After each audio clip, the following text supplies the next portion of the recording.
Assalamualaikum.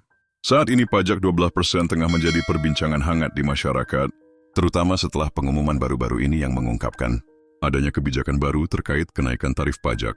Kebijakan ini menjadi viral karena dampaknya yang signifikan terhadap berbagai sektor ekonomi, mulai dari harga barang dan jasa hingga pengaruhnya terhadap daya beli masyarakat. Sebagian besar masyarakat merasa terkejut dan khawatir, sementara beberapa pihak mendukung kebijakan ini sebagai langkah untuk meningkatkan pendapatan negara. Namun apa yang sebenarnya terjadi di balik kebijakan pajak 12% ini, dan bagaimana hal ini memengaruhi kehidupan kita sehari-hari? Mari kita simak pendapat Ustadz Felix Xiao berikut ini.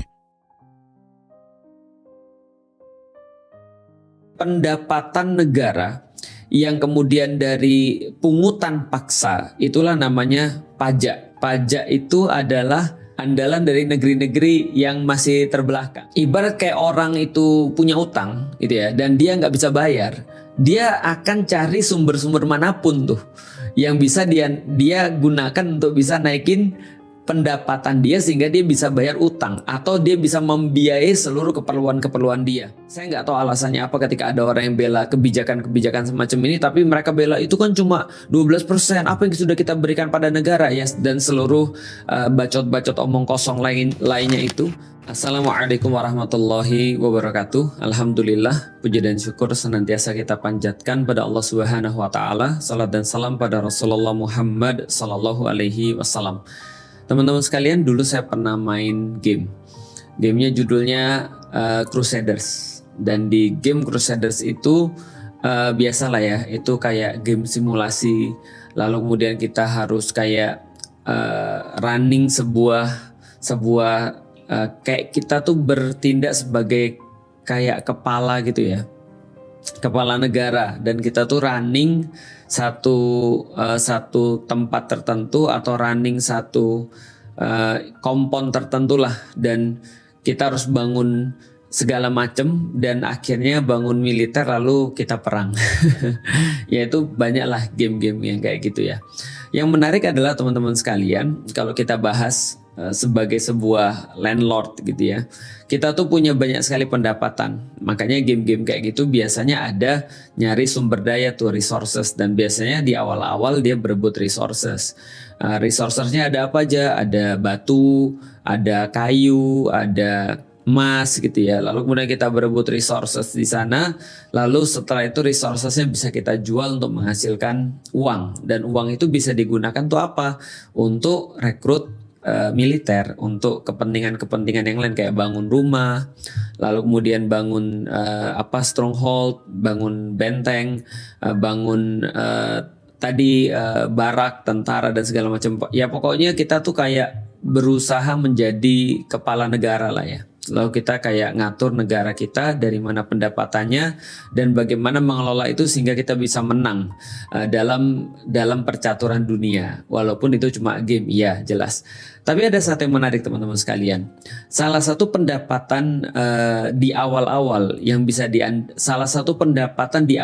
diandelin itu adalah ketika kita bergantung pada pajak. Nah, jadi kalau di awal-awal itu pajak itu sangat berarti tuh.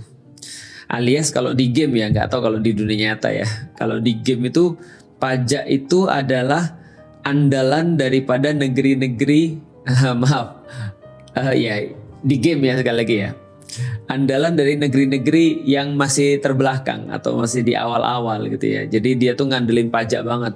Karena pajak itu konsepnya adalah apa? Konsepnya pajak itu adalah pungutan wajib daripada orang-orang yang ada di situ. Artinya pungutan pajak itu sangat bergantung pada apa? Populasi. Maka di awal-awal ketika kita bangun negara itu di game-game itu pengalaman ya, kita itu memperbanyak populasi dulu, lalu kemudian setelah populasinya banyak kita pajakin tuh, dapatlah duit untuk pembangunan di negara itu. Tapi problemnya di game itu juga mensimulasi daripada kenyataannya. Setiap kali kita narikin pajak itu mereka menjadi tidak senang. Nah, jadi ada persentase kesenangan, popularitas tuh. Jadi kalau seandainya popularitas kita turun sampai di bawah 30% atau 20%, itu rakyatnya nggak mau kerja. Mogok gitu ya, atau bahkan nggak mau untuk bereproduksi dia. Jadi ini hidup dia susah, dia popularitas kita turun dan dia bisa revolt, dia bisa buat sesuatu yang intinya menghancurkan ekonomi kita lah.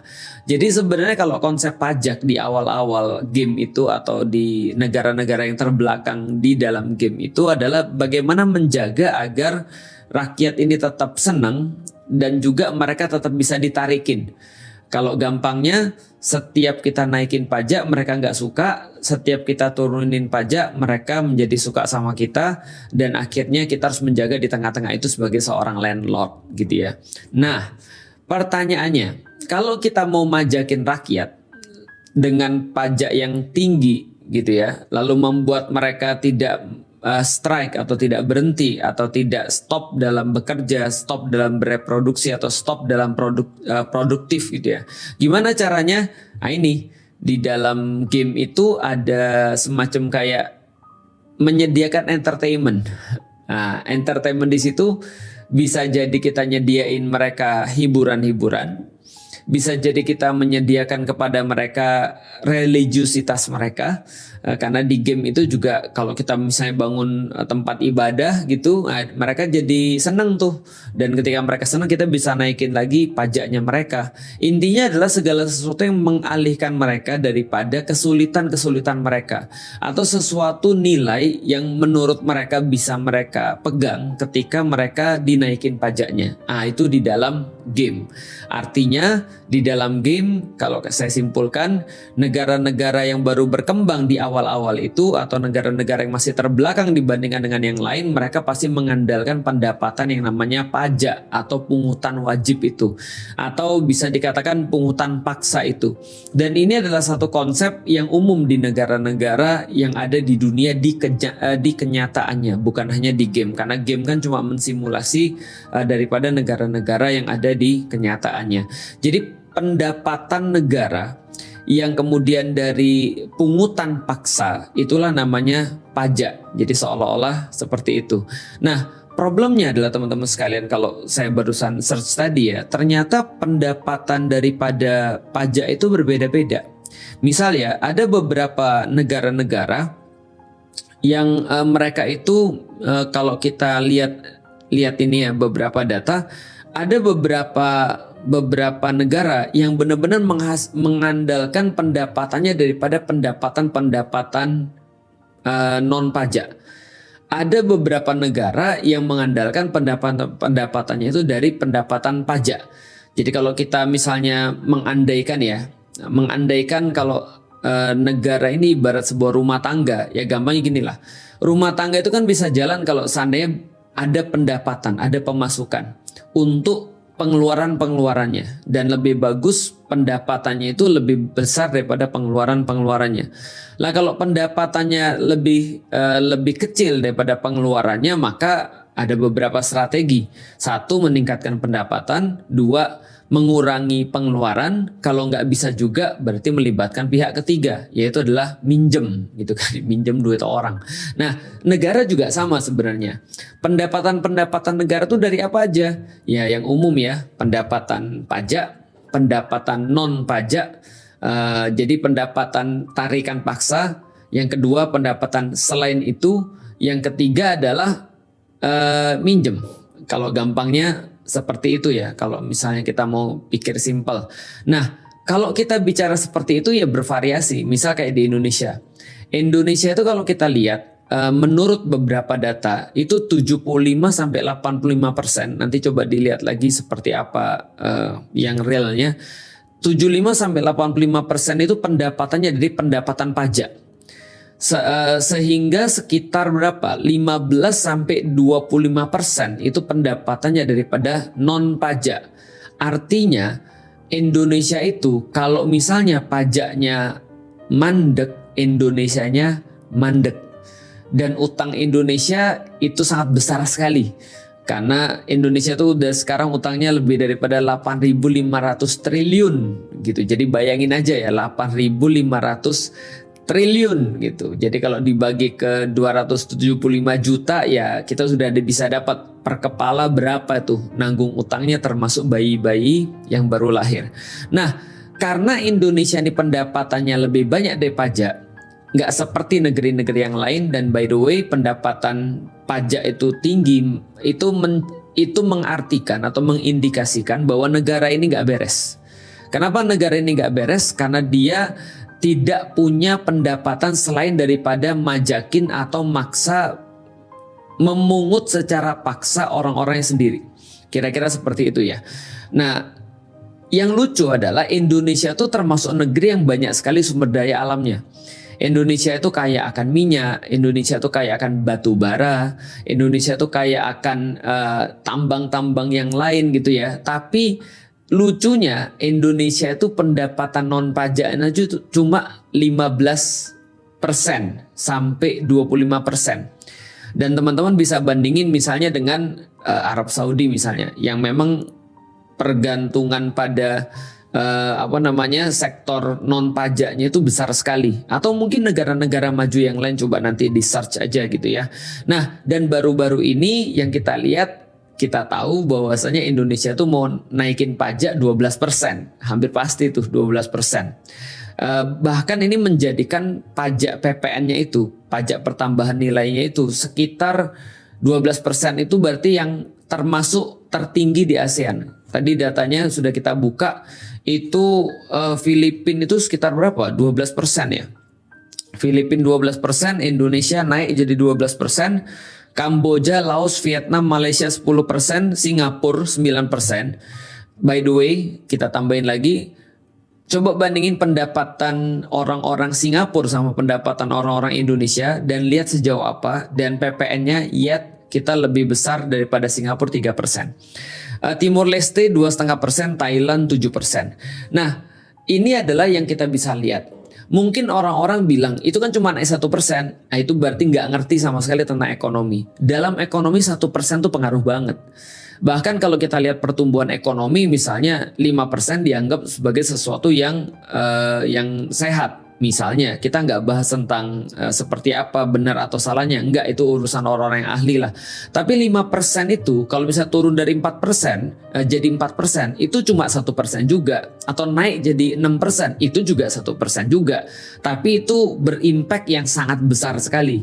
PPN juga sama, meskipun dia naik cuma dalam tanda kutip 1%, itu menurut beberapa perhitungan teman-teman yang ahli, itu naiknya realnya bukan 1% tapi 9%. Tapi kenyataan di lapangannya itu bisa lebih parah daripada 9% kenaikannya. Karena pajak itu kan nggak cuma ditarik satu PPN itu, dan nggak cuma mempengaruhi beberapa orang. Katanya sih itu kan cuma untuk barang-barang orang kaya. Enggak ada pernah begitu. Namanya ekonomi itu berlaku pada semua orang. Karena orang kaya ketika dia terdampak pajak, dia pasti akan membebankan semua tambahan operasional atau semua tambahan daripada kegiatan ekonominya itu ya pada orang-orang yang beli produk dia, which is bukan orang-orang kaya juga, gitu kan ya. Dan kalau misalnya ada yang masih kekeh, itu kan cuma 1%, ya kita bisa balikin ke pemerintah. Kalau cuma 1%, kenapa lu naikin? Kalau nggak berarti nggak akan diambil dong. Kalau nggak ada rasanya nggak akan dong dia mau naikin, gitu kan ya. Berarti pasti ada efeknya. Dan pemerintah saat ini ketika naikin pajak, pertama pendapatan terbanyaknya adalah dari pajak. Kedua, dia naikin pajak untuk orang-orang semuanya lewat PPN, itu berarti dia in need, dia lagi perlu. Ibarat kayak gini lah. Ibarat kayak orang itu punya utang gitu ya, dan dia nggak bisa bayar. Dia akan cari sumber-sumber manapun tuh yang bisa dia gunakan untuk bisa naikin pendapatan dia sehingga dia bisa bayar utang atau dia bisa membiayai seluruh keperluan-keperluan dia. Nah, ini yang terjadi pada Indonesia ketika dia naikin pajak 12%. Nah, kalau kita lihat lalu pengaruhnya apa? Banyak banget. Karena namanya ekonomi itu ketika kita ketika kita men-trigger satu titik, itu bisa berpengaruh di tempat-tempat yang lain. Kalau ada orang yang bilang enggak kok itu enggak pengaruh, yang sudah itu udah pengaruh banget. Dilihat aja, dan banyak akhirnya orang-orang nyesel ketika mereka mungkin saya nggak tahu alasannya apa ketika ada orang yang bela kebijakan-kebijakan semacam ini, tapi mereka bela itu kan cuma 12%, apa yang sudah kita berikan pada negara ya, dan seluruh bacot-bacot omong kosong lainnya itu, yang menurut saya ya akhirnya itu nggak terbukti secara fakta. Secara fakta kenaikan apapun itu sangat berpengaruh, walaupun cuma sedikit dalam tanda kutip, tapi tidak ada yang sedikit dalam perhitungan itu. Toh ketika mereka naikin 1% itu juga mereka mengharapkan dapat dari situ banyak. Belum lagi kenaikan ini dilakukan bukan ketika rakyat percaya dengan apa yang dilakukan dengan duit pajak itu. Karena apa? Korupsi itu sudah gede banget lah. Indonesia termasuk negara yang paling korup, kalau enggak yang paling korup di Asia, dan termasuk negara yang paling korup di dunia. Ini adalah kemudian kondisinya. Tadi saya lihat berapa tuh potensi data korupsi terkait pajak. Pada tahun 2023, Indonesia Corruption Watch mencatat 791 kasus korupsi di Indonesia dengan 1.695 tersangka. Jadi itu adalah kemudian ketika berkaitan dengan korupsi pajak. Artinya kalau teman-teman lihat juga, ya kita nggak usah ngomong banyak lah ya. Coba cek dulu deh petinggi-petinggi pejabat pajak. Lihat tuh rumahnya ada berapa banyak. Coba lihat mobilnya. Coba lihat kehidupannya seperti apa. Artinya sebenarnya kalau kita lihat, negara ini kayak nyuruh orang-orang yang susah, kayak nyuruh orang-orang yang sederhana untuk membiayai kepentingan orang-orang yang kaya, orang-orang yang pejabat. Ini kan kondisinya tuh. Maka wajar ketika kebanyakan orang tuh nggak setuju. Kalau misalnya mau disurvei, yakin lebih banyak orang yang nggak setuju daripada orang yang setuju. Dan kita masih sebut negara kita demokrasi. Nggak ada sih sebenarnya demokrasi. Sebenarnya ketika orang tuh mau naikin, dia naikin aja. Makanya Sri Mulyani kan ya sampai menggunakan seluruh dalil dan seluruh ide untuk bisa membenarkan pajak. Mulai dari kalau nggak setuju silakan tinggal di luar negeri katanya ya, atau apalah, untuk pergi dari Indonesia atau apalah, terserah. Tapi ini kan perkataan-perkataan juga sangat tidak produktif. Perkataan-perkataan yang tidak layak diucapkan oleh orang yang harusnya menjadi pelayan atau menjadi orang yang dipercaya oleh rakyat. Artinya kalau kita lihat ya pantas aja orang nggak peduli. Orang ngelihat korupsi di sektor pajak itu gila-gilaan, belum lagi di sektor-sektor yang lain, dan mereka sama sekali nggak merasa ketika mereka naikin pajak mereka atau mereka ditambah pungutan mereka itu terhadap sesuatu yang mereka rasakan. Itu hampir nggak ada. Jalan-jalan, lalu kemudian fasilitas-fasilitas, dan untuk apalagi misalnya pembelanjaan negara, IKN misalnya, IKN kan nggak dirasakan oleh semua orang. Terus kenapa semua orang harus nanggung misalnya? Atau beberapa korupsi-korupsi yang di bidang negara yang lain, kolusi, nepotisme, menguntungkan beberapa keluarga, beberapa segelintir orang ataupun kaum dan seterusnya. Ya ini adalah sesuatu yang membuat orang akhirnya juga nggak percaya dengan pengelolaan negeri ini, termasuk di dalamnya adalah tarikan terhadap rakyat, yaitu adalah pajak. Ya short story teman-teman sekalian, ketika kita bicara tentang pajak, sebenarnya ya saya secara pribadi bukan hanya nggak setuju dengan kenaikan 1%, tapi harusnya Indonesia itu kalau mau sehat ya tidak mengandalkan penerimaan daripada pajak. Bisa nggak? Harusnya sih bisa. Karena banyak negara-negara lain sudah mencontohkan.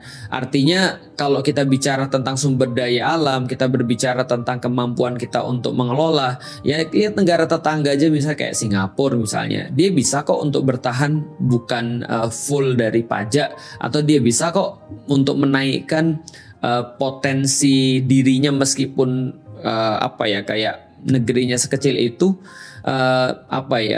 hampir nggak punya tambang gitu ya dibandingkan dengan Indonesia, tapi kok dia bisa untuk menempati posisi setinggi itu secara ekonomi. Nah mungkin itu juga yang harus kemudian dipikirkan oleh orang-orang yang ada di atas. Jangan suruh kita yang mikir, karena tugas kita melihat ada sesuatu yang menurut kita nggak beres, kita sampaikan. Dan jangan kemudian nyuruh Apa yang sudah lu sampaikan kepada Indonesia? Apa yang sudah lu beri pada Indonesia? Ya yang kita beri pada Indonesia adalah sikap kritis gitu. Karena kenapa? Karena bukan kita yang ada di atas, bukan kita yang ada di pemerintahan. Dan bukan berarti ketika kita ngomong begini kita benci. Kita cuma mau ngasih tahu aja bahwasanya dalam sejarah pajak itu senantiasa menjadi salah satu faktor yang sangat penting dalam runtuhnya peradaban. Peradaban Romawi, peradaban Persia misalnya, raksasa-raksasa itu ketika mereka menunjukkan kemewahan di satu sisi, menunjukkan kepongahan di sisi yang satu, lalu kemudian di sisi yang lain mereka naikin pajak untuk membiayai kemewahan-kemewahan mereka. Mereka tidak bisa menunjukkan kepada rakyat, trust rakyat kepada mereka dengan melakukan hal-hal yang tidak baik gitu kan ya, hal-hal yang tidak populer, penyelewengan, lalu kemudian digunakan untuk bermewah-mewahan tadi dan seterusnya. Tapi di saat yang sama pajak malah dinaikin. Di situ kemudian rakyat merasa sangat tidak puas dan akhirnya mungkin memutuskan ketika sudah tidak percaya, ya kalau di dalam game ya udah, ekonomi menjadi hancur ketika rakyat sudah banyak yang tidak puas. Kalau teori sederhananya ya semakin tinggi pajak, semakin besar juga beban yang harus dirasakan oleh pelaku ekonomi termasuk para pengusaha. Lalu kemudian mereka harus melakukan penyesuaian. Lalu setelah itu mungkin harus lay off beberapa karyawan, harus kemudian mengurangi beban-beban itu dengan cara apapun. Akhirnya ketika banyak pengangguran muncul kriminalitas karena orang harus mencari uang dengan cara apapun yang mereka mau karena mereka nggak punya pilihan yang lain. Ya lanjutnya ya teman-teman sudah tahu sendiri. Mudah-mudahan ini menjadi sebuah pendidikan bagi kita. Kita nggak berharap sih pemerintah juga dengerin orang kayak saya. Orang saya kan nggak paham tentang ekonomi ya. Orang-orang yang lebih paham tentang ekonomi, orang-orang yang lebih tahu tentang ekonomi, mereka semua sudah menunjukkan dan memberikan tentunya pembahasan-pembahasan yang lebih detail, pembahasan-pembahasan yang lebih masuk akal, mungkin walau bisa. Tapi yang cuma kita bisa lakukan sebagai seorang yang mungkin ya merasakan, sebagai orang yang terdampak, ya ini bisa kita sampaikan. Kita nggak berharap mereka juga mau untuk mendengarkan kita, tapi setidaknya ini bisa jadi sebuah forum, ini bisa jadi sebuah ruang, ini bisa jadi sebuah momen untuk senantiasa mencerdaskan diri kita. Jangan sampai kita bisa untuk dibodoh-bodohi dengan kata-kata tadi cuma 1%.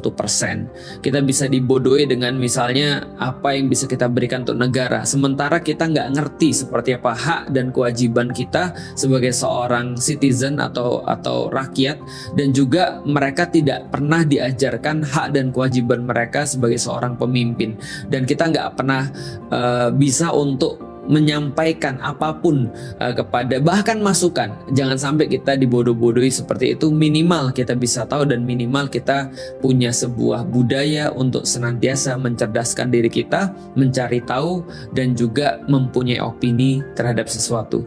Mudah-mudahan bermanfaat. Nanti kapan-kapan kita bisa bahas, dan mungkin teman-teman yang lain juga yang sudah lebih ahli juga bisa bahas bagaimana Islam kemudian mengadakan pengelolaan pendapatan di dalam negaranya dulu.